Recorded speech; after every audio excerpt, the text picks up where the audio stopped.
የፋብሪካው ባለቤት የሆኑት አቶ ቴድሮስ ተስፋዬ በምረቃው ወቅት እንደገለጹት ከአንጀቲ የዱቄት ፋብሪካ ከ25 ሚሊዮን ብር በላይ ወጪ ተደርጎበት የተቋቋመ ነው። ፋብሪካው ከ50 በላይ ለሆኑ ዜጎች ጊዜያዊና ቋሚ የሥራ ዕድል ፈጥሮላቸዋል። ፋብሪካው በቀን ከ360 ኩንታል በላይ የዱቄት ምርት መስጠት የሚችል መሆኑን የተናገሩት አቶ ቴድሮስ ወደፊት በሚደረግለት ማስፋፊያ ካፒታኑ ወደ 150 ሚሊዮን ብር በማሳደግ የፓስታና ማካሮኒ ምርትን ጨምሮ የሚያመርት ስለመሆኑም ተናግረዋል።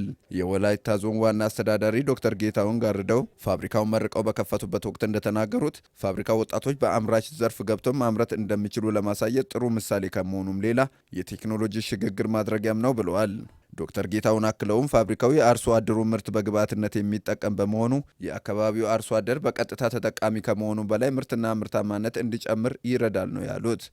የወላይታ ሶዶ ከተማ ምክትል ከንቲባ አቶ አንጄሎ ደሴ በበኩላቸው ፋብሪካው በዝቅተኛ ኢኮኖሚ ደረጃ ለሚገኙ ወጣቶች የሥራ ዕድል በመፍጠር ትልቅ ፋይዳ እንዳለው ተናግረዋል። ለረጅም ጊዜ የታሰበውን ራዕይ እውን አድርጎ ማየት ትልቅ ቁርጠኝነትና የዓላማ ጽናት የሚጠይቅ በመሆኑ ሌሎች ወጣት ባለሀብቶችም ሊሰማሩበት ይገባል ያሉት አቶ አንጄሎ ከተማው ከዚህ ቀደም ሲደግፍ እንደነበረው ፋብሪካውን ለማስፋፋት በተያዘው እቅድ በሚያስፈልገው ሁላ ከባለሀብቱ ጎን እንደሚሆንም ገልጸዋል። ዘገባው የወላይታ ሶዶ ከተማ ባህል ቱሪዝም መንግስት ኮሚኒኬሽን ጉዳዮች ጽሕፈት ቤት ነው።